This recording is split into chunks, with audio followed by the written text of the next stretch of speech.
vaccines. Let's bring in Dr. Peter Hotez. He's co-director of the Center for Vaccine Development at Texas Children's Hospital and dean of the National School of Tropical Medicine at Baylor College of Medicine. He's also the author of the book, Preventing the Next Pandemic, Vaccine Diplomacy in a Time of Anti-Science. Great to see you. We have to recognize that anti-vaccine activism, which I actually call anti-science aggression, has now become a major killing force globally. Dr. Peter Hotez, thank you for saving the world and being here this morning. It's great to see you. It's really nice to see you. Thank you very much. Thank you for the advice.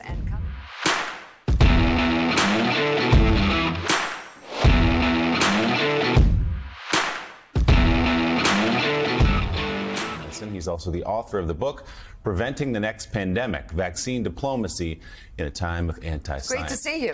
I think for the first time in person. I know it. It's great to see all of you in person.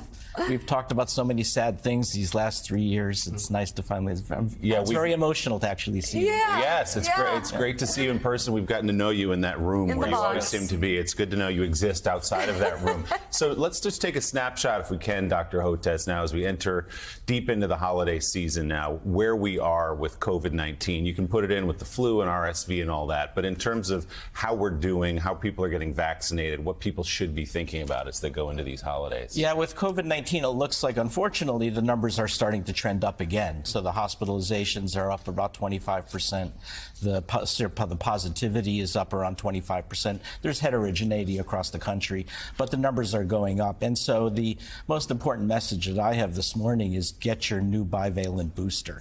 If you've not gotten it, you have to get it. And the reason you have to get it is two reasons. One, we now know that once you're 4 or 5 months out of your previous booster, your risk of hospitalization goes up. So there's this buzz out there that says, oh, you don't really need to get the booster because we are not stopping infection anyway. But no, the booster's actually keeping people out of the hospital. And so if you're more than 4 or 5 months, you have to get a booster anyway. Second, you need to get this new bivalent booster. That's what I want to ask. I don't think you have that one. No, I don't think so. The dominant circulating variants now are these new, what I sometimes call Scrabble variants, because they use high-value Scrabble letters like XB and Q, and so it's a BQ1, BQ1.1, and this new bivalent booster has a BA5 component that seems to cross-react against the new Scrabble variants. So we had some confusion at the table because Willie and Lise were saying they got their booster, and I was like, oh, I need to get mine.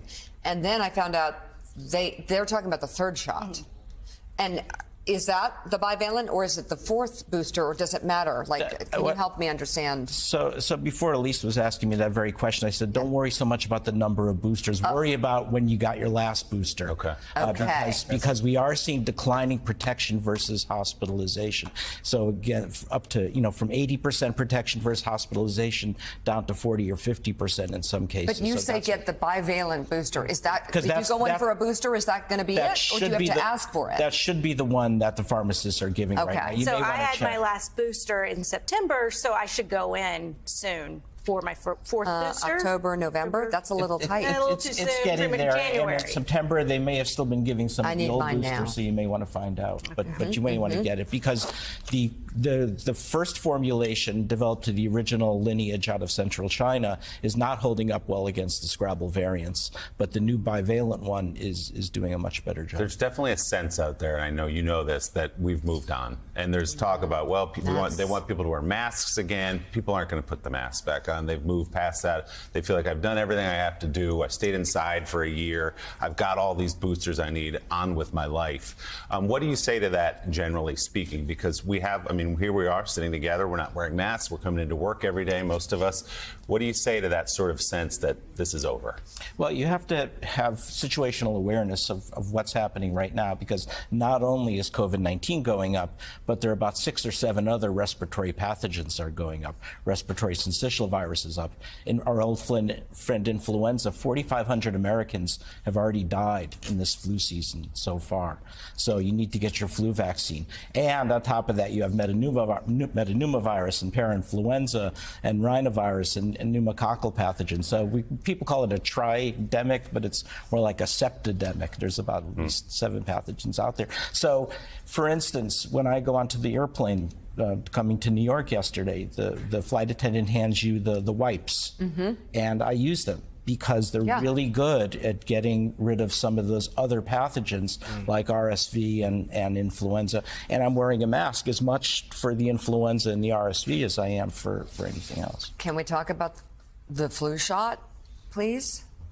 You're in trouble. I don't mean to bully, but I've got somebody here who's going to get one. Wow. Well, How are you? Is it okay with you to get one? To be bullied? No, no bully. No bully. We love you. of We want course, you to be of healthy. course, Did you feel comfortable getting one? Of course. All right. My wife is like, it's good for you. Thank you. Jeez, Thank but it's you. good for you. Yay.